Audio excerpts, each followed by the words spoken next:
네, 안녕하세요. 이지 박도환입니다. 사역에 대해서 좀 생각해 봤습니다. 보통은 교회에서 사역자, 그러니까 목회자, 목사님이나 전도사님들, 이런 분들이 하는 일을 사역이라고 이렇게 보통 그렇게 말을 하는 것 같아요. 같은 전도사들이나 아니면 목사님들도 일을 할 때는 무엇이든 사역이라는 단어를 붙이더라고요. 뭐 사역 다녀왔어요, 사역 마쳤어요, 뭐 그런 식으로 물어보거든요. 서로 말을 하고 뭐 찬양사역, 말씀사역, 전도사역, 뭐 이런 것처럼 목회자가 사람에 관한 일을 하고 하는 것들을 교회 안팎에서 목회자가 하는 모든 일들을 사역이라고 말하는 것 같습니다. 요즘은 좀 다르게 뭐 굳이 목회자가 아니라도 교인분들이나 아니면 그런 분들이 하나님의 이름을 두고서 사람들에게 도움이 되거나 이득이 되는 일을 할 때도 무슨 사역 붙이기도 하는 것 같아요. 그래도 뭐 여전히 사역이라는 말은 교회나 목회자를 중심으로 일을 진행할 때 사용하는 것 같습니다. 그래서 이제 목사님들이나 전도사님들 같은 사람을 교회에서 사역자라고 말하고 스스로도 사역자라고 말을 하죠. 한 사역 할 때 좀 그 말이 저한테는 조금 부딪혔었어요. 그래서 이 말이 도대체 무슨 뜻이길래 한자어를 보니까 조금 이상한데 생각을 했었거든요. 한자어로 사역은 하여금 힘쓰게 한다라는 말인데요. 하여금 사자에 힘쓰게 할 그 역자. 그래서 하여금 힘쓰게 한다는 말인데 이 말은 직접적으로 1차원적으로 그냥 글자만 보면 본인은 직접 하지 않고 다른 사람들을 움직이게끔 한다는 말이겠어요. 그렇다면 뭐 직장의 회사의 중력 이상급의 역할에 해당한다고 볼 수 있죠. 그러면 본인은 무엇을 하는가? 보통 사장님의 뜻을 전달을 하듯이 신의 뜻을 전달하는 전달자로서의 역할이라고 정의를 하는 것 같습니다. 그리고 이 역할에 대해서는 그 근거가 보통은 이제 구약 성경 시대의 제사장이나 선지자 뭐 이런 사람들의 역할로 생각을 하고 말들을 하죠. 신이 임재한 성전이 있고 그것은 너무나 거룩한 곳이기 때문에 평범한 사람들은 감히 접근할 수 없죠. 그래서 평범한 사람들 중에서 선택받은 자 혹은 계시를 받은 자만이 그곳에 드나들 수 있죠. 그래서 신의 뜻과 계시를 성전에서 받아서 사람들에게 전파한다. 전통적으로 이런 양상이 좀 있는 것 같아요. 이건 분명합니다. 어느 종교나 이것과 또 비슷한 형태는 있는 것 같아요. 신전이 있고 신의 대리자가 있고요. 사람들은 신을 볼 수도 만날 수도 없죠. 그렇기 때문에 중간 역할을 할 누군가가 필요합니다. 종교적 색채가 있는 조직이라면 이런 형태는 흔하죠. 그러고 보면 모든 조직이 그 형태가 크게 다르지는 않은 것 같아요. 조직의 대표되는 어, 그 누군가는 만나기가 어렵죠. 본인이 중간 관리자 이상급 되거나 하지 않으면 마주하기가 좀 쉽지 않죠. 군대도 그렇고요. 그런데 또 요즘은 일부 어떤 직장들에서 그 양상이 좀 달라지고 있다라는 걸 얘기를 들었어요. 조직의 형태가 변화가 있는데 대표와 직원이 직접적으로 소통하는 기회가 더 많아졌다라고 해요. 그 일에 대해서, 그 비전에 대해서 자꾸 묻고 대답하고.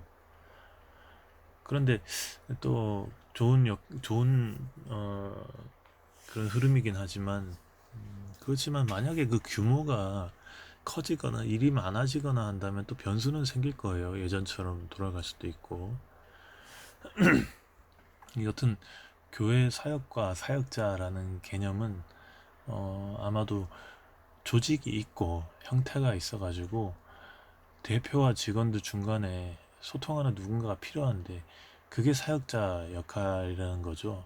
신과 사람 사이에 성전에 제사장이 있는 것처럼요. 사역이라는 말에 대해서 교회 용어 사전이라는 책이 있습니다. 거기서는 어떻게 정의를 해놨냐면은 남을 써서 일을 시킴.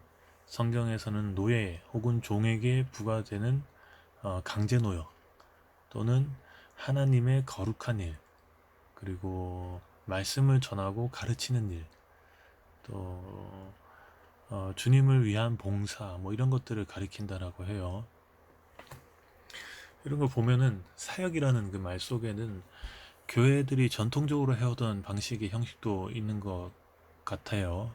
그 색채가 좀 많이 진한 것 같습니다.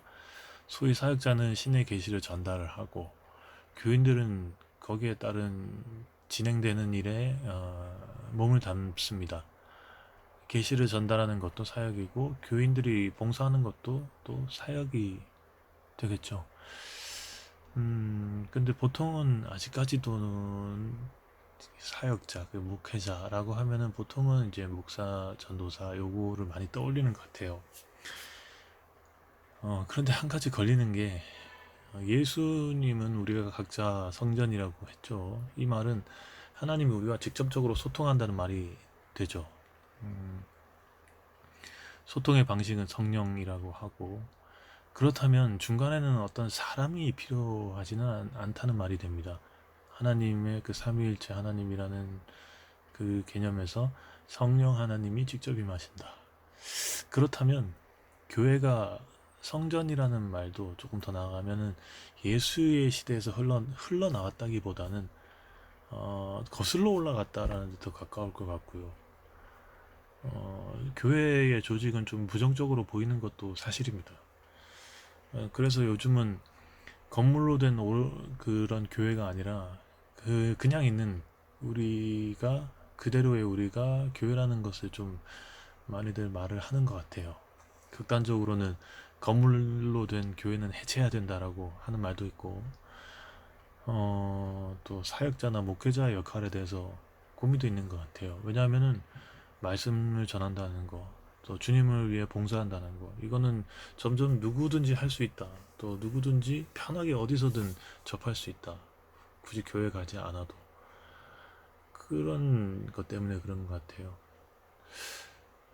그래서 가만히 생각해 보면 하나님의 거룩한 일, 이게 뭐 따로 있겠나 싶기도 하고요. 따로 거룩이 따로 거룩이겠습니까? 하나님을 드높이면서 사랑하는 마음으로 사람을 살리면 그게 거룩에 가깝지 않나, 뭐 이런 생각들을 하기 때문인 것 같아요. 사실 의미적으로 보면 그리스도인이라면은 남녀노소 안 가리고 모두가 사역자라고 말을 할 수 있을 것 같아요. 모두가 하는 일이 사역이겠죠. 뭐 집에서 빨래하고 애보고 청소하는 것도 사역이고요. 밖에서 열심히 일해서 생업을 이어나가는 것도 사역이고요. 친구들 만나서 뭐 즐거운 시간도 보내지만 그 친구가 어떤 어, 결정적인 순간이 있을 때 그 친구와 함께 있는 것도 사역이겠고, 가벼운 의미로는 그렇게 볼 수도 있겠고, 무거운 의미로는 좀 있어 보이는 소위 말하는 이제 뭐 전도나 뭐 그런 것까지 영역을 넓혀갈 수 있겠지만, 가볍게는 이렇게도 볼 수 있을 것 같아요. 어, 만약에 그 의도가 주님을 위한 봉사라고 한다면 말이죠. 그리고 그 속에서 하나님의 선한 뜻을 밝힌다면 말입니다. 뭐 단순히 예수 믿으세요가 아니라 주위 사람들에게 이런 말을 듣는다면 어떨까요? 저 사람 참 됨됨이가 잘 됐다. 꾸준하고 참 성실하다. 참 훌륭한 사람이다. 뭐 이런 말을 듣게 된다면 그때가 하나님께 영광 돌릴 때고 하나님의 이름이 높여지는 이게 사역 아닐까요? 뭐 애를 잘 키웠다든지 자식 농사를 잘 지었다든지 아니면은 뭐 돈을 많이 벌어온다기보다는 뭐 그러면 또 좋기도 하겠지만 거기에서 사람이 참 일을 잘하고 또 열심히 하고 성실하고 꾸준하다 이런 평가를 받는 것도 사역이 될 수 있겠죠. 그걸로 하나님께 영광 돌린다면, 그렇게 돼서 그런 말을 듣게 된다면 그때가 하나님께 영광을 돌릴 때고 하나님의 이름이 높여지는 그것이 또 사역이 아니겠는가. 이 사역이 개념적으로는 이렇게 생각하면 어렵진 않을 것 같아요. 근데 실행하는 데는 참 이악 물고 해야겠죠. 단순히 건물 교회 관련된 일에서 벗어나 가지고 그냥 우리 각자가 하는 모든 일들이 사역이겠고, 또 그렇게 되어야겠죠. 내가 그리스도인이라면 말입니다. 우리는 다 사역자죠. 네. 성령이 늘 임하시기를 바랍니다. 그리스도인으로서 말이죠. 네, 들어주셔서 감사합니다.